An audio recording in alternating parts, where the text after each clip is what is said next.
구독자 여러분 안녕하세요. 몇 개월간에 걸친 끝없는 공방 끝에 결국 이 세상의 진실이 드러나는 사건을 맞이하게 된 30대 새댁입니다. 새댁이라는 말이 맞는지 모르겠네요. 정말 이 복잡한 사건을 어디서부터 풀어서 이야기를 해야 할지, 이야기의 시작을 작성하는 지금도 정리가 잘 되지 않습니다. 제가 직접 겪은 사건이기 때문에 시간 순서대로 잘 정리를 할 수 있을 거라고 생각을 했는데 시작부터 막막한 기분이 들어요. 아마 이야기를 쭉 들으시는 여러분들도 충격을 금치 못하실 거예요. 제가 감히 예상하건대 이 사건은 이 채널에 올라오는 그 어떤 사건보다 충격적이고 반전에 대해 반전을 그리는 사건이라 할 수 있겠습니다. 그럼 지금부터 이야기를 시작해 볼게요. 남편이랑 결혼을 하기로 마음을 먹었던 것은 남편이 저를 만나고 심적으로 안정이 되었다는 것을 느끼게 되었을 때였어요. 남편과 저는 어릴 때부터 한 동네에서 자라온 동네 친구였고, 그래서인지 서로 집안에 숟가락이 몇 개가 있는지 속속들이 잘 알고 있었죠. 남편과 초등학교 동창, 고등학교 동창이었던 저는 꽤 남편과 친하게 지냈었어요. 특히 초등학생 때는 서로의 집을 오가면서 숙제도 같이 하고 놀기도 같이 놀았었죠. 남편에게는 형이 있었는데 저는 민수 오빠라는 호칭이 편해서 보시는 여러분들은 불편하실지 모르겠지만 이상하게 아주버님이라는 딱딱한 말보다는 어릴 때부터 익숙하게 불러왔던 민수 오빠가 편하더라고요.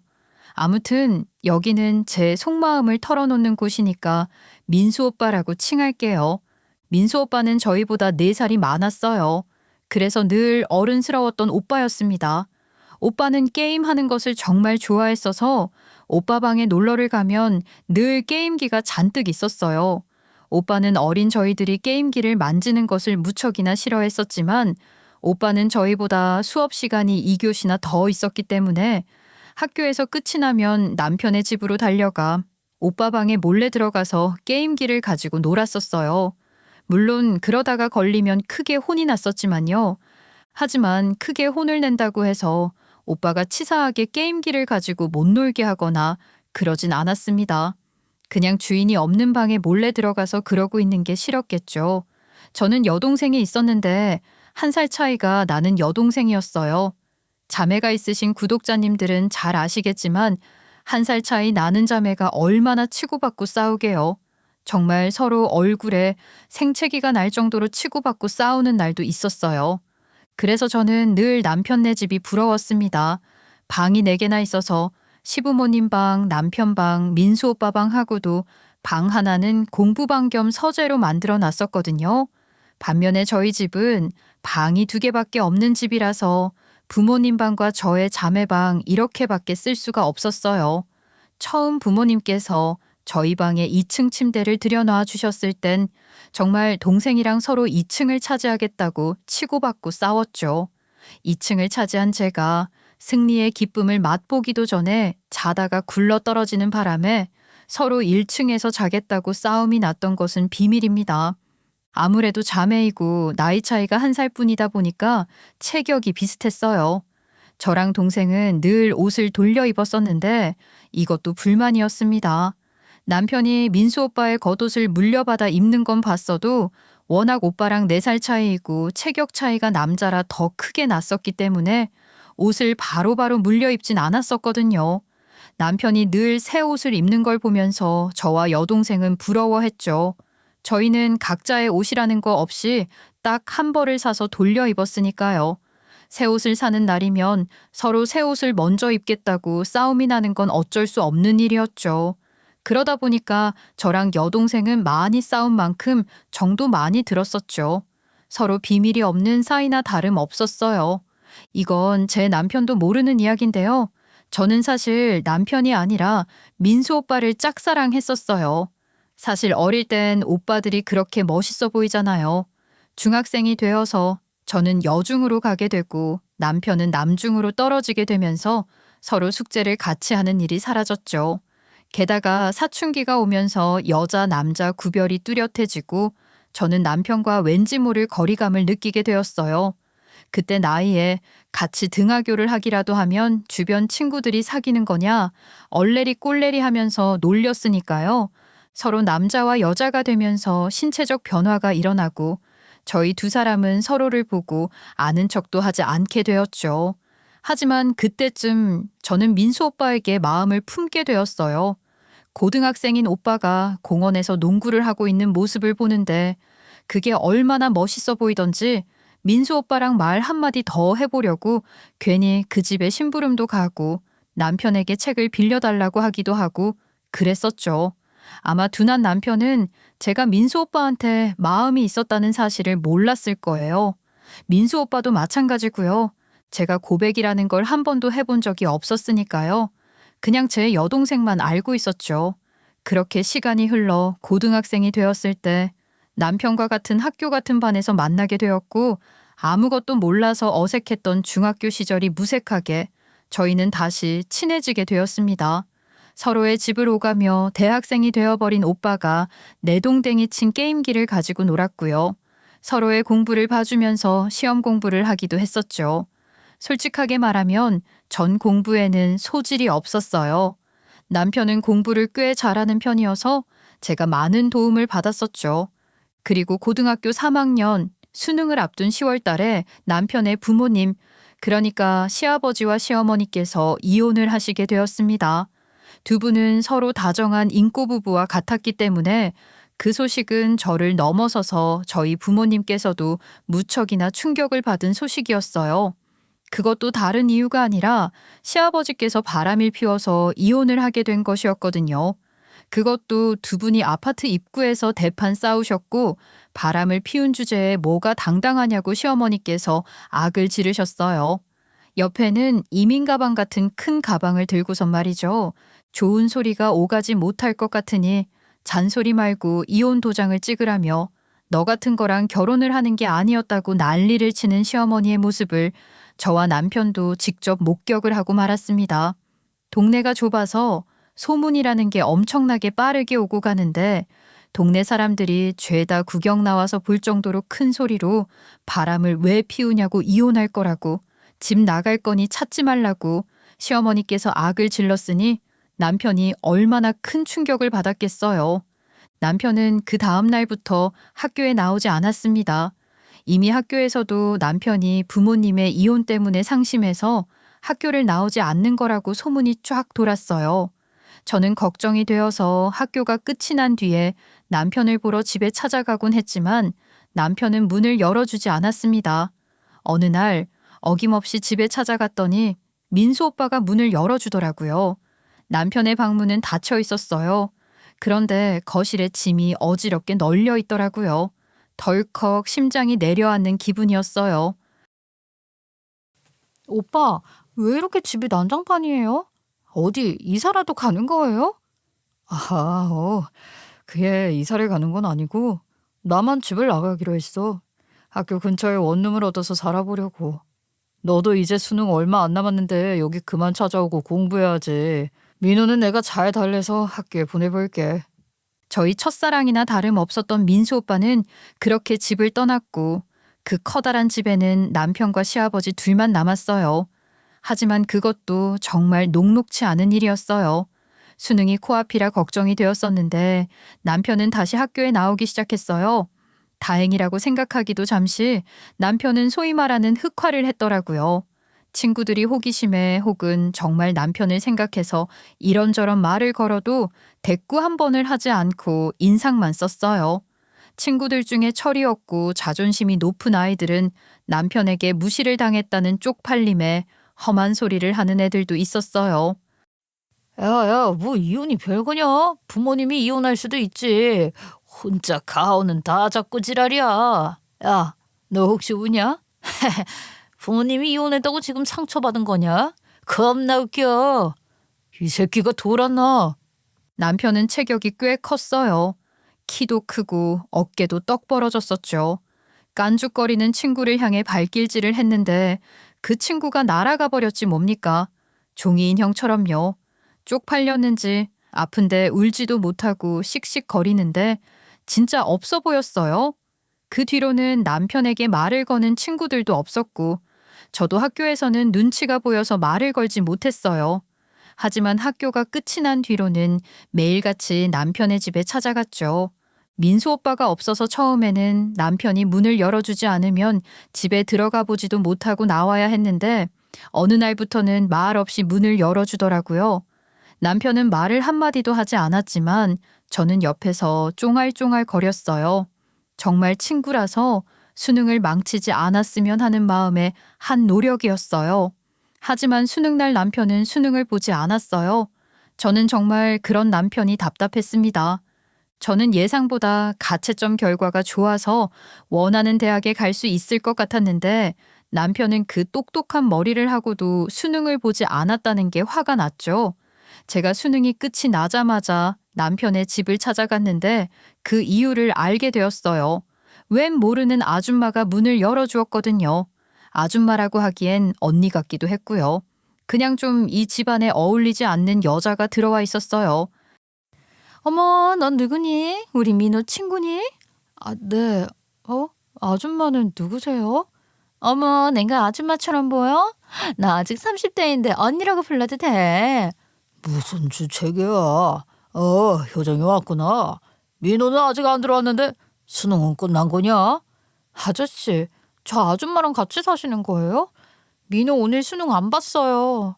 어떻게 자식이 수능을 봤는지 안 봤는지도 모르세요? 민호한테 수능 도시락은 싸주셨어요? 진짜 너무하세요. 제가 뭐라고 그 난리를 치고 나왔는지 모르겠지만 아무튼 남편이 왜 수능을 안 봤는지 알겠더라고요. 뻔하지 않겠어요? 친엄마를 쫓아낸 것이나 다름없는 여자가 집에 들어와 또아리를 틀었으니 그 마음에 분명히 상처를 입었겠죠. 그리고 얼마 지나지 않아서 남편의 소식을 듣게 되었어요. 남편이 민수 오빠가 얻은 집에 들어가서 살면서 재수를 시작했다고요. 저는 한켠으로는 안심이 되었습니다.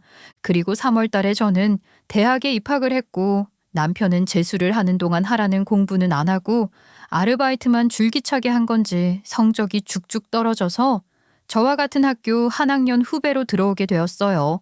저는 대학 생활을 열심히 즐겼고 남편은 대학 등록금을 시아버지의 손을 벌리지 않고 벌겠다며 아르바이트를 열심히 하다가 군대에 갔습니다.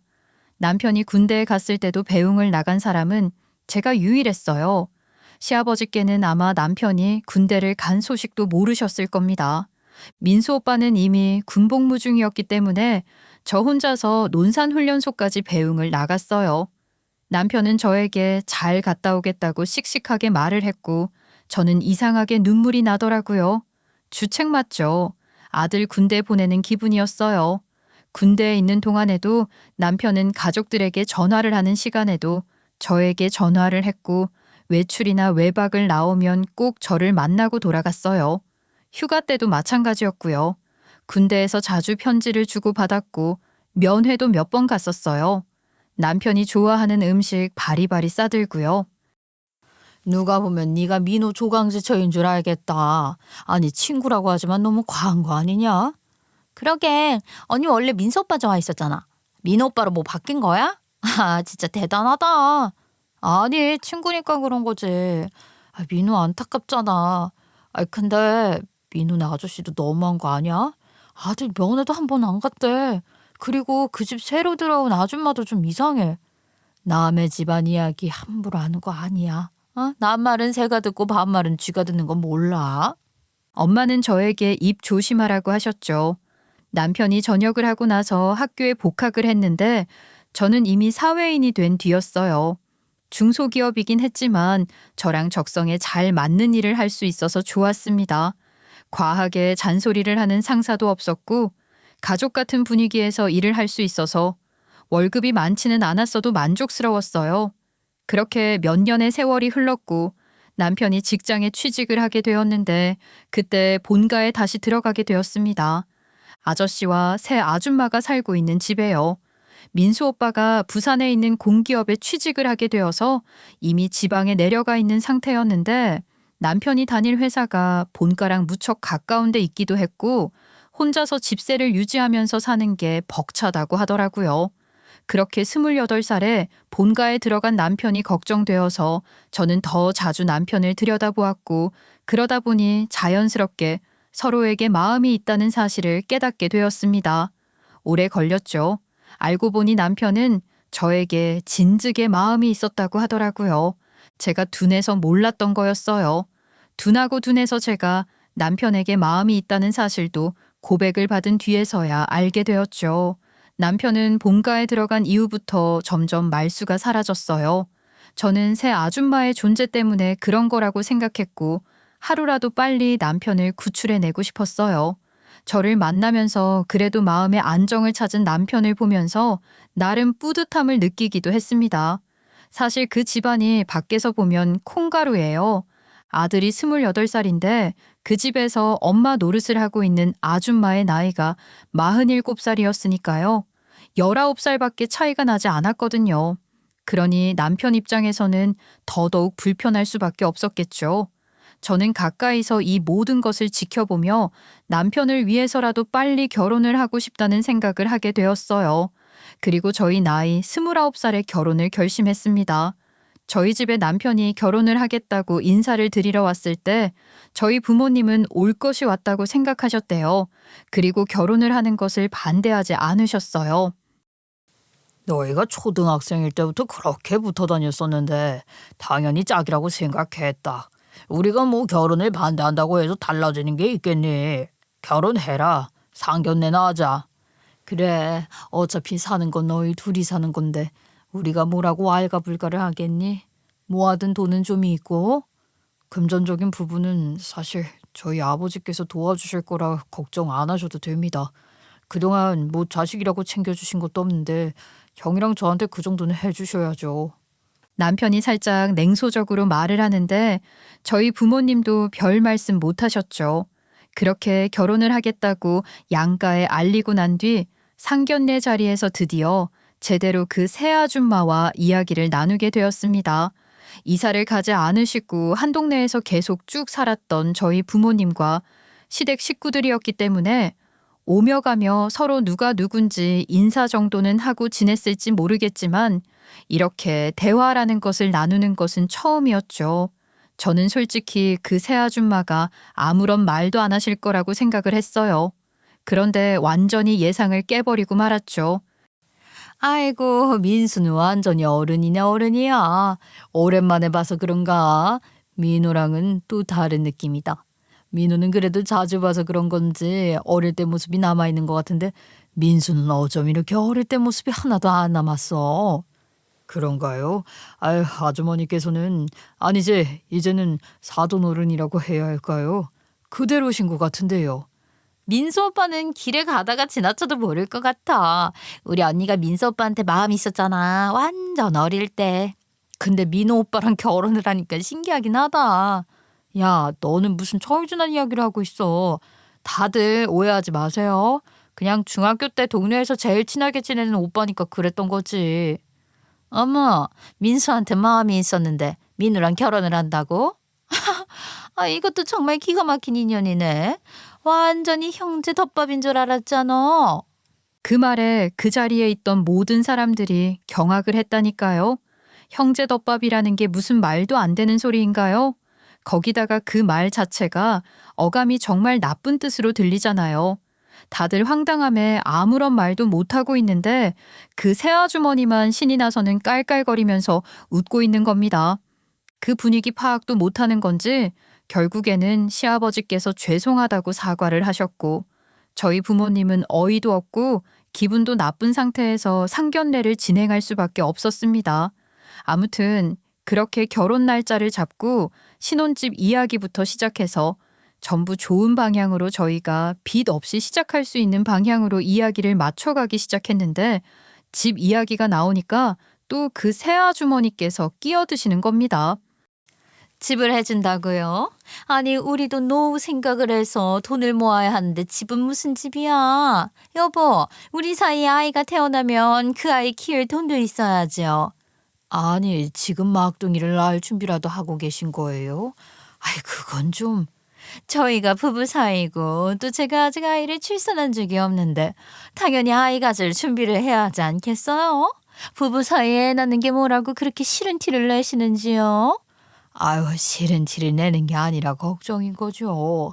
솔직히 말해서 이미 저희 나이가 60대를 바라보고 있고 지금 와서 누뚱이를 어떻게 키우시려고요? 애 대학 갈 때쯤이면 팔순이에요. 저는 아직 40대라 괜찮아요. 나이 팔팔한데 뭐 어때요? 요즘은 의료기술이 좋아서 나이 50에도 임신하는 거 어렵지 않다고 하더라고요.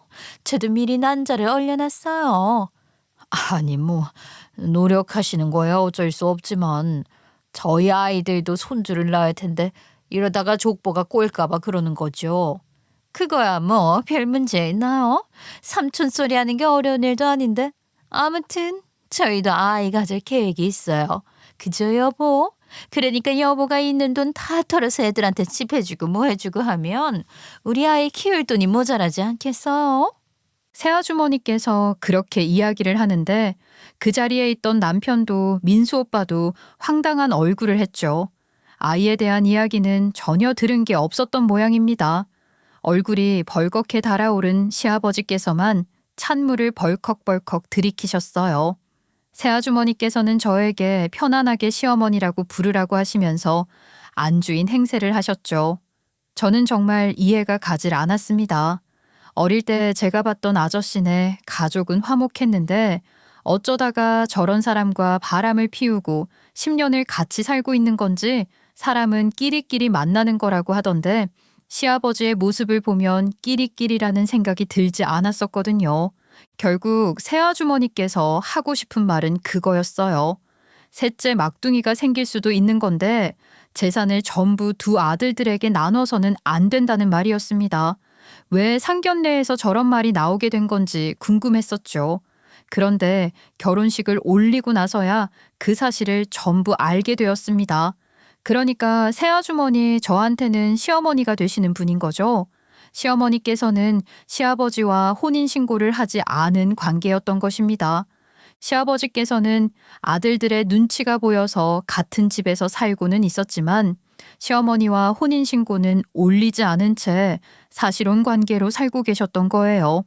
시아버지께서는 돈을 꽤 많이 벌어두셨었고 또 그동안 틈틈이 주식에 투자를 하셨었는데 그 투자를 했던 것들이 시간이 지나면서 오르고 올라 재산 자체가 넉넉하셨었거든요. 그러니까 괜히 재혼을 해서 재산을 나누는 것에 스트레스를 받지 않겠다는 생각도 있으셨나 봐요. 하루는 민수 오빠와 남편을 전부 불러다 놓고 그런 이야기를 하셨던 적이 있었대요. 너희가 내 재산을 가지고 나중에 혹여라도 싸움이라도 할까 싶어서 미리 일러두는 거다. 내가 재산은 넉넉하게 있는데 말이야. 이 재산 너희들에게 공평하게 나누고 가겠다. 알겠냐? 잠시만요 여보. 그러면 나는 자식들에게만 주고 가면 나는 어떻게 하라고? 아니 내가 당신보다 어려도 몇 살이 어린데 나한테도 반은 떼어주고 가야지. 가는데 순서가 어딨어. 그리고 자네는 지금 나랑 살면서 오이오셔 가고 있잖아. 내가 주는 생활비 아껴서 당신 노후자금 따로 마련해 놓든지 해야지. 아니 당신이 생활비를 엄청나게 주는 것도 아니고 한 달에 300만 원 주면서 그걸로 생활도 하고 노후자금도 마련하고 어떻게 그래요? 이 사람아, 세금이며 공과금이며 내가 내고 있고 당신은 우리 끼니 먹는 거 말고 따로 챙기는 것도 없으면서 300만 원이 왜 모자라? 뭐 내가 반만하는 사람인가? 나도 운동도 하고 친구들도 만나고 옷도 사 입고 하니까 돈이 없는 거지. 여보, 내가 여보보다 12살이 어린데 그 정도 사치는 부려도 되는 거 아니에요? 그러니까 내가 지금 말하잖아. 내가 뭐 내일 모레 죽어? 내가 죽고 난 다음에 나눌 재산 이야기 중인 거니까 당신도 앞으로 사치 좀 줄이고 돈을 모으도록 해. 그러면 우리한테 만약에 자식이라도 생기면 그때는 어떻게 할 건데요? 아니 우리 자식한테도 공평하게 돈을 나눠줘야 하는 거 아니에요? 내 나이가 몇인데 막둥이를 낳아. 이제는 힘이 없어서 못 낳아. 건강하게 운동이라도 했으면 몰라도 내가 어디 운동 같은 거 하는 사람이야. 막둥이 이야기는 하지도 말어. 택도 없어. 그렇게 말을 하고 나니 시어머니가 뾰루퉁한 표정을 지었다고 하더라고요. 민수 오빠와 남편은 오히려 다행이라고 생각하셨대요. 두 분이 끝까지 혼인신고를 하지 않으면 사실혼 관계라고 하더라도 자식들에게 우선적으로 재산이 분배될 것이라 생각을 한 거죠. 시아버지의 유언이 존재한다면 말입니다. 사실혼이라는 게 인정받는 게 쉬운 일은 아니라고 하더라고요. 그래도 10년이라는 시간을 같이 살았으니까 어느 정도 재산이 가게 될지는 몰라도 부인보다야 당연히 못한 거고 핏줄보다야 당연히 덜 받지 않겠습니까? 게다가 유언에 자식들에게만 주겠다고 하면 그제 와서 소송을 하는 것도 어렵고 하니까요. 실제로 저희가 결혼을 하기 직전에 시아버지께서는 유언장도 미리 만들어 두셨다고 하더라고요. 만약에 본인이 세상을 떠나게 되면 피를 이어받은 자식들에게만 재산을 상속하겠다. 사실혼 관계에 있는 여자에게는 그동안 주었던 생활비를 넉넉하게 주었으니 그걸로 노후 자금은 사용해도 충분할 거라고 재산 상속을 하지 않겠다고 말이죠. 그 유언장을 본 시어머니께서 된통 삐져가지고 한동안 시아버지 밥상도 안 차려주었다고 하더라고요. 시아버지 입장에서는 그게 자식들을 위한 속죄라고 생각하셨던 것 같아요. 아무래도 부모에게서 받은 상처가 있고 그 일로 인해서 대면대면한 생활을 하게 되었으니 마지막은 꼭 챙겨주고 싶은 마음이 들지 않았을까요? 물론 돈으로 그 상처받은 마음이 치유가 되는 것은 아니지만 말입니다. 그래도 민수 오빠와 남편은 시아버지께서 재산 분배라도 제대로 해주신다고 했으니 다행이라고 생각을 했나 봐요.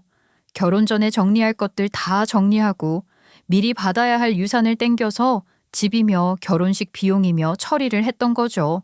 저는 사실 그게 제 돈은 아니니까 남편이 하자는 대로 따랐을 뿐이었어요. 저희 부모님께서는 자식들에게 물려줄 재산이 따로 있으신 게 아니었기 때문에 제가 사회생활하면서 모아왔던 돈으로 결혼을 했죠. 아무튼 그렇게 신혼살림 시작하고 저희는 행복했습니다. 남편은 정말 가정에 충실하려고 노력하는 중이었어요. 제가 직장 생활을 하고 있으니까 적어도 제 자리를 대체할 수 없을 자리에 오를 때까지는 임신 계획도 미루자고 말을 했어요. 저도 일에 욕심이 있었기 때문에 남편이 먼저 아이를 가지는 것을 미루자고 말을 해주었을 때 진짜 고마웠어요. 초등학교 때부터 친구로 지낸 시간이 길어서 그런 건지 서로의 표정만 봐도 무슨 생각을 하고 있는지 알기 쉬웠고 서로에게 크게 서운한 일이 없었습니다. 이미 어떤 행동을 하면 서운한지 속속들이 다 알고 있었으니까요. 솔직히 말하면 시어머니 딱 한 사람이 마음에 걸리긴 했지만 그거 말고는 저희 결혼 생활에 딱히 걸림돌이 될 만한 일은 없었어요. 민수 오빠가 장가를 가기 전에 저희가 먼저 결혼을 했다는 것 정도일까요? 그런데 저희가 결혼을 하고 2년이 채 지나지 않았을 때 민수 오빠도 좋은 짝을 만났다고 결혼을 할 사람을 소개시켜 주겠다고 했어요. 저와 남편이 먼저 형님 되실 분을 만났고 화기애애한 분위기 속에서 대화도 잘 나눴죠.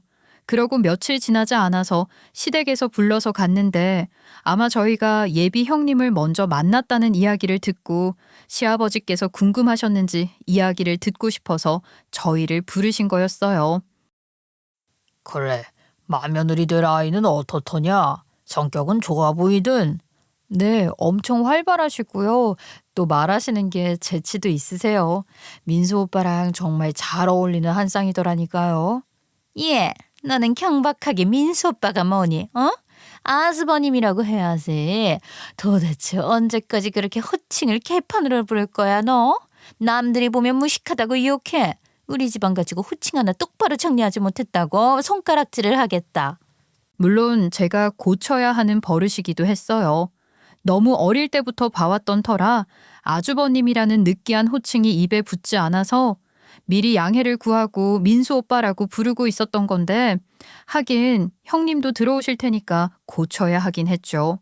근데 시어머니께서 너무 노발대발 건수 하나 잡았다는 식으로 화를 내시는 겁니다. 오죽하면 시아버지께서도 그만하라고 말릴 정도로 화를 내셨어요. 제가 잘못한 일은 맞지만 이렇게까지 혼이 나야 하는 일인가 싶어서 주눅이 확 들었죠. 애를 왜 이렇게 쥐잡듯이 자꾸 그래? 앞으로 고쳐나가면 되는 거지.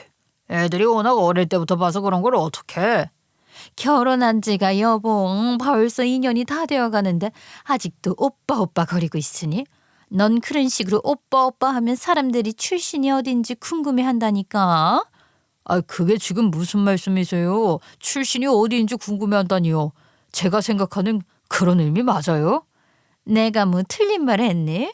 원래 술집에서 일하는 애들이 아무한테나 오빠 오빠 하는 법이야. 어머님, 말씀이 너무 심하신 거 아닌가요? 물론 제가 호칭은 정리해야 하는 게 맞고 고치려고 노력 중이에요. 근데 그 호칭 실수 한 번 했다고 술집에서 저희 부모님께서 들으시면요. 당장 짐 싸서 친정으로 오라고 하실 일이라고요. 제가 확 성질을 부리자 시어머니께서도 지금 어디서 바락바락 대들고 있는 거냐고 맞불을 놓으시더라고요. 결국 시아버지께서 저에게 호칭을 실수하지 않도록 조심하라고 큰 소리를 내셨고 시어머니께도 말을 할 때 생각이라는 걸 하라면서 화를 내셨어요. 그렇게 기분이 나쁜 상태로 집에 돌아오게 되었죠. 남편도 저도 그 실수 한 번에 말도 안 되는 취급을 받았다고 열불이 터졌죠. 그 뒤로는 일부러 시댁에 잘 가지 않았어요. 명절이면 어쩔 수 없이 방문을 하긴 했지만 얼굴이나 잠시 뵙고 밥이나 한 끼 먹고 헤어지는 게 전부였습니다. 그게 편했죠. 저희 친정부모님께서도 굳이 그 집에 가서 시간을 보내는 걸 좋아하지 않으셨어요. 부부관계도 아니고 사실혼 관계라는 게 저희 부모님 입장에서는 이해 못하는 부분이시기도 했고요. 그런데 이런 아슬아슬한 관계는 확실히 탈이 나기 마련인 것 같습니다.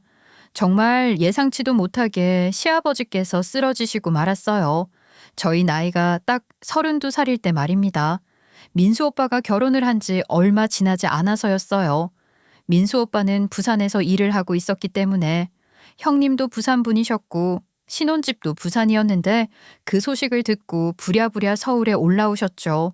시아버지께서는 뇌출혈로 쓰러지셨는데 정신을 차리지 못하셨어요. 그 옆에서는 하염없이 울고 있는 시어머니만 덜렁 있었죠.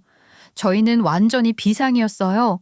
정말 예고도 없이 준비도 없이 시아버지께서 그렇게 쓰러지실 거라고는 아무도 생각하지 못했기 때문이었습니다. 시아버지께서 쓰러지셨다는 소식을 듣고 시아버지의 동생분까지 병원에 오셨어요. 결혼식 때며 큰 가족 행사가 있을 때 몇 번 뵈었었던 작은아버님이셨지만 볼 때마다 적응이 안 되는 건 어쩔 수 없는 일이었죠. 아무튼 시아버지께서 그렇게 쓰러지신 뒤 의료진들은 시아버지께서 의식을 차릴 가능성이 희박하다는 식으로 말을 했어요. 저희는 매일이 긴장되는 상태였습니다. 시아버지께서 언제 발작을 일으킬지 모르는 상태였고 이미 간이며 폐며 상태가 안 좋았기 때문에 발작만으로도 심장에 무리가 가서 쇼크가 올 수 있다는 이야기를 들었거든요.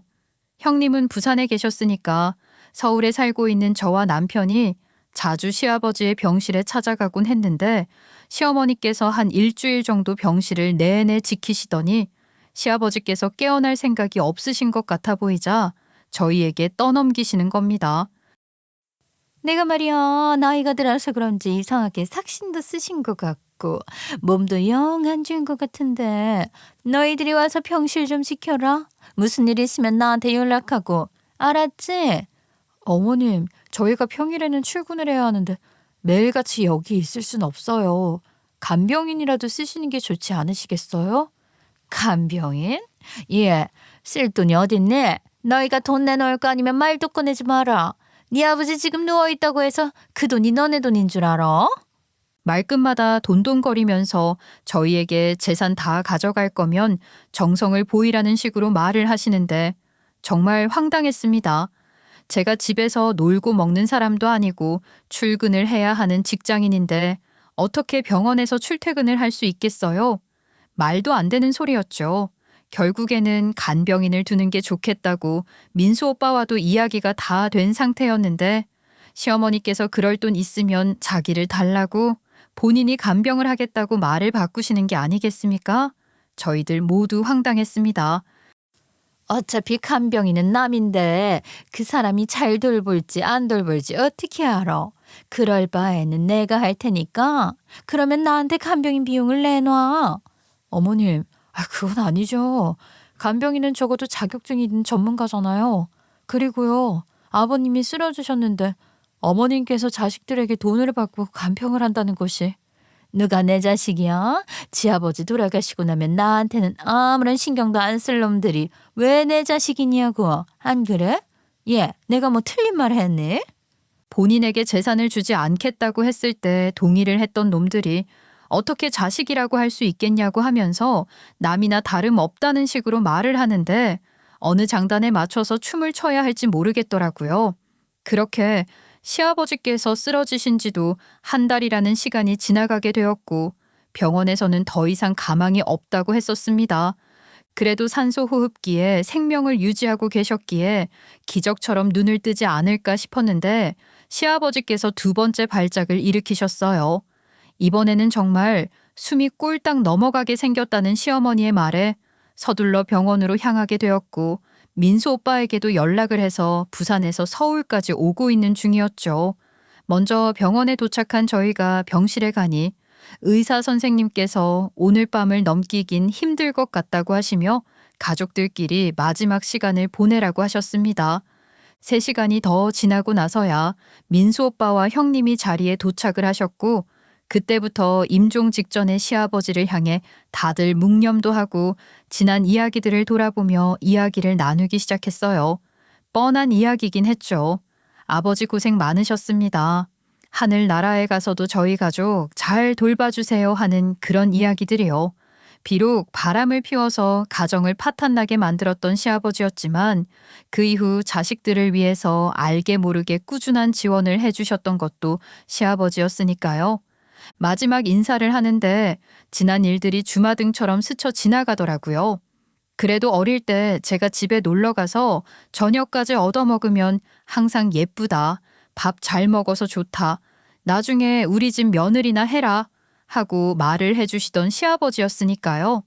숨이 점점 느려지는 소리를 들으면서 마지막 인사를 하고 있는데 이상하게 시어머니께서만 조용하시더라고요. 보다 못한 우리 남편이 시어머니께 마지막으로 무슨 할 말 없으시냐고 물어보았습니다. 그래도 시아버지와 함께 산 시간이 15년 가까이 되어 가는데 할 말이 오죽 많겠냐는 생각이 들었어요.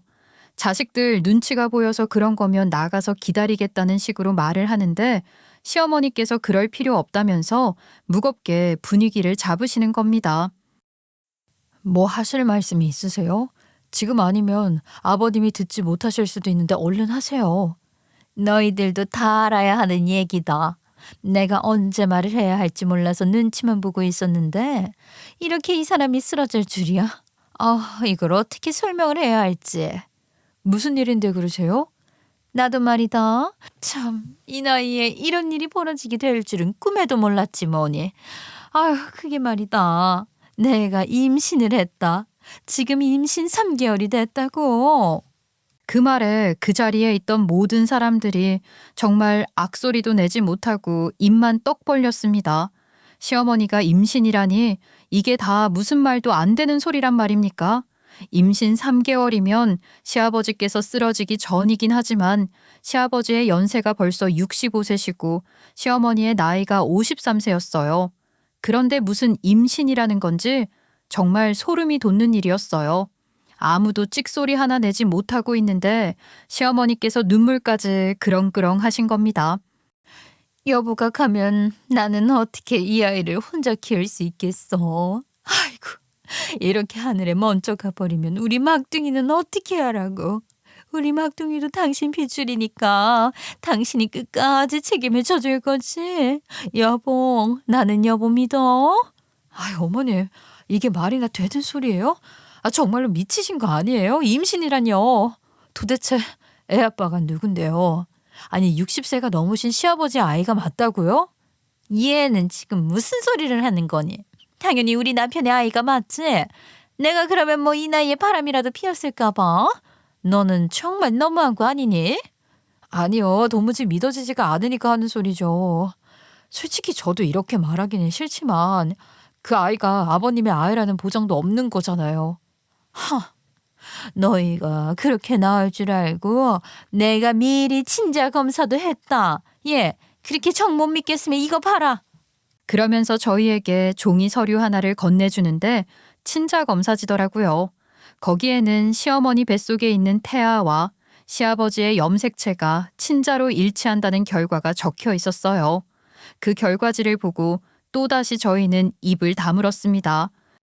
그러니까 지금 뱃속에 3개월 된 아이가 있고 그게 저희 아버지 아들, 저희의 동생이다 이 말이죠. 그래 맞다니까. 그러니까 이제 유언장에 우리 아이의 이름도 들어가야겠지? 자식들에게 공평하게 재산을 나눠주겠다고 하지 않았냐? 그러니까 내 아이도 당연하게 상속의 의무가 있다 이 말이야. 너희들도 다 알고 있어야 하는 부분이고.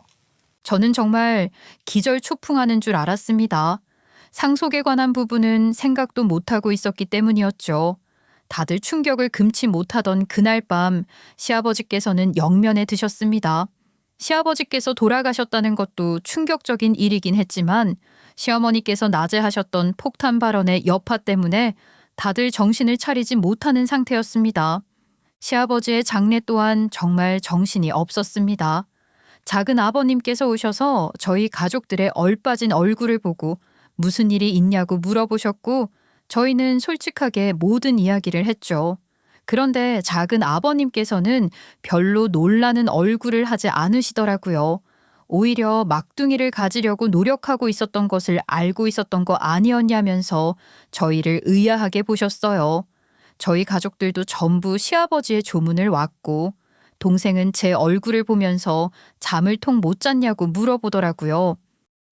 언니, 아니 왜 이렇게 얼굴이 피죽도 못 얻어먹은 사람처럼 그래? 야, 말도 하지 마라. 아까 낮에 무슨 일이 있었는 줄 알아? 내가 진짜 살다 이런 일을 다 겪을 줄이야. 제가 낮에 있었던 시어머니의 폭탄 발언에 대해 이야기를 하면서 주머니에 넣어두었었던 친자 검사지를 꺼내서 동생에게 보여주었어요. 그 뒤에 동생에게 초음파 사진까지 보내주니까 동생이 아주 의아한 얼굴을 하는 게 아니겠어요? 언니, 이거 이상한 것 같은데? 일단 내가 의사로서의 견해를 살짝 이야기를 하자면 지금 이 초음파 사진만 봐도 여기 숫자 써 있는 거 보여? 6W라고 적혀 있는 거 이게 6주가 됐다는 건데 임신 3개월이라고 했다고? 아휴, 이게 어찌됐든 마지막 월경 날짜를 기준으로 하는 건데 그게 무슨 소리야? 그러면 임신을 한 지 3개월이 되지 않았다는 거야? 그렇다고 봐야지. 근데 뭐 6주가 되었다고 해서 시기상으로 친자가 아니라고 하긴 좀 애매한데? 그래? 하기는 뭐 친자 검사제까지 있는 마당에 어떻게 하겠어. 그러면은 뭐 결국 친자까지는 인정이 되는 거니까 재산을 상속받을 자격이 있는 거잖아. 아버님 유언장을 그렇게 쓰셨거든. 다른 건 몰라도 자식들에게는 유산을 공평하게 상속한다고. 그런데 말이야 언니, 사실 뱃속에 있는 태아 친자 검사를 하는 게 불법이긴 하거든. 불법이라고? 아니 태아를 친자 검사하는 경우도 있지 않아? 그건 보통 범죄에 연루가 되었을 때나. 근데 이런 경우에는 그렇게 친자 검사를 쉽게 할 수 없거든. 해주는 것도 없고. 그래서 이거 혹시 친자 검사지가 조작이 된 건 아닐까 싶어. 저는 뒤통수를 한 대 얻어맞은 것 같은 기분이 들었습니다. 태아의 친자 검사를 쉽게 해주는 곳이 없다고 말을 하는데 그럼 도대체 시어머니께서는 어떻게 친자 검사를 했다는 말인 건지 의문이 들더라고요. 우리나라 민법에 의하면 법률론의 배우자만 상속에 관해 해석이 가능하기 때문에 친족 관계가 발생하지 않은 사실혼 관계에서는 상속이 인정되지 않으니까 친자를 어떻게든 만들어내서 상속을 받으려고 하는 수를 썼다는 생각밖에 들지 않았어요. 제 여동생도 그런 의심이 되었기 때문에 저에게 의심이 간다고 말을 했던 거고요.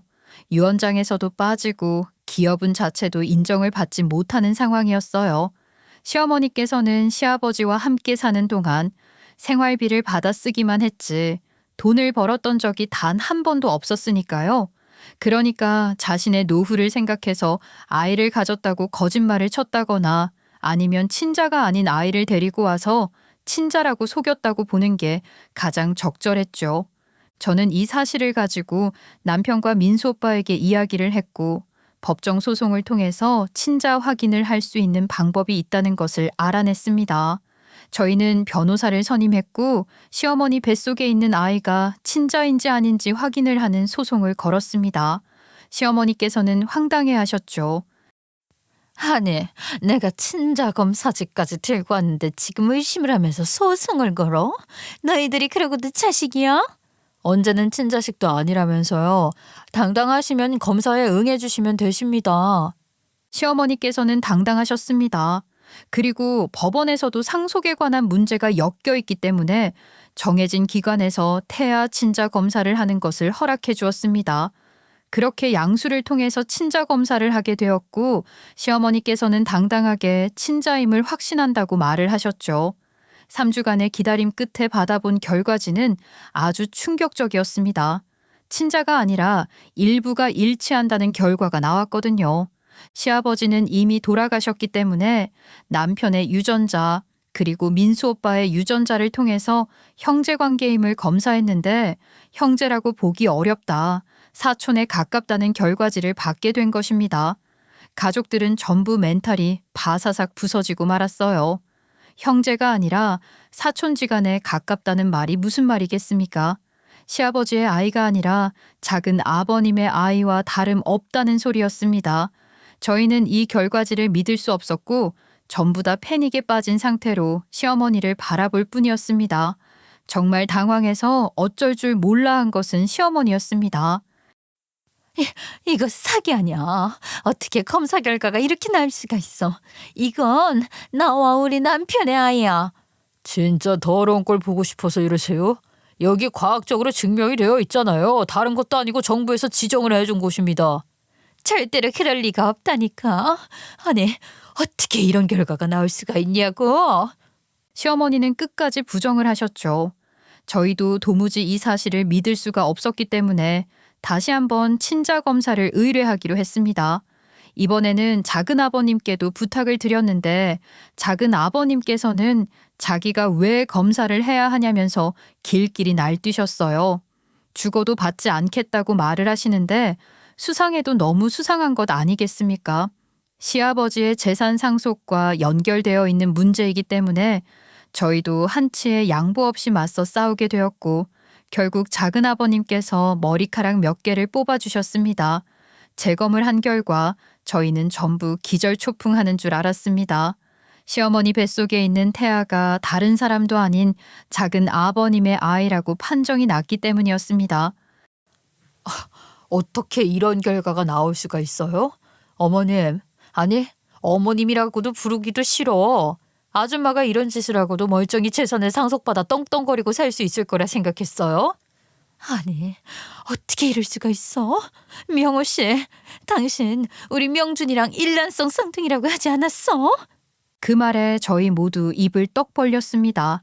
네, 저희 시아버지께서 작은 아버님과 쌍둥이셨거든요. 일란성 쌍둥이라고 당연히 저희도 생각을 했었어요. 두 분의 체격부터 시작해서 생김새까지 정말 일란성이라고 할 정도로 똑같이 생기셨거든요. 그런데 두 분은 일란성이 아니라 이란성 쌍둥이셨습니다. 일란성 쌍둥이였다면 시아버지와 모든 유전자가 일치해서 아마 시어머니 뱃속에 있는 그 태아도 일치한다고 나왔을 겁니다. 그런데 작은 아버님과 시아버지는 이란성 쌍둥이였기 때문에 유전자가 서로 달라서 일치하지 않는다고 나온 것이었어요. 사건의 전말은 이랬습니다. 유산을 단 한 푼도 상속해 줄 수 없다고 아예 상속 권한 자체가 없도록 혼인신고도 하지 않으신 시아버지를 살살 구슬렸지만 시어머니는 결국 호적에 올라가는 것에 실패를 하고 마신 거죠. 그러던 도중 시아버지께서 자식들에게는 재산을 상속해 주겠다고 말을 하셨고 시어머니께서는 재산 상속을 받고 싶은 마음에 아이를 가지려고 노력을 한 것입니다. 하지만 시아버지께서는 자식들에게 미안한 마음이 있어서 셋째 막둥이를 낳을 생각이 없으셨던 거죠. 게다가 수술까지 하셨대요. 혹시라도 임신을 할 가능성을 줄이기 위해서 정관을 묶어버리는 수술까지 하셨던 겁니다. 이대로 가다가는 절대로 아이를 가질 수 없다는 두려움에 빠지게 된 시어머니께서는 묘수를 쓴 거죠. 정관은 묶어도 풀릴 수 있다는 허점을 생각해서 작은 아버님과 작당 모의를 했었던 것입니다. 작은 아버님은 연이은 사업 실패로 인해서 자금난에 시달리고 계셨었어요. 시아버지께 돈을 빌려달라고 몇 번 부탁을 하셨었지만 그때마다 매번 거절을 당하셨었대요. 돈이 필요했던 두 사람이 정말 상상도 하지 못할 뒤통수를 치게 된 거죠. 작은 아버님과 시아버지의 생김새가 똑같으니 아이만 태어나게 되면 의심을 절대 받지 않을 거라고 생각한 거죠. 친자 확인서도 조작을 하면 된다고 생각을 했던 거고요.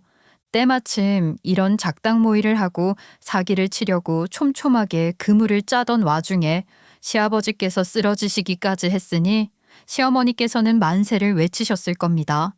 저희가 이렇게 일일이 따지고 들 것이라는 생각은 못했겠죠.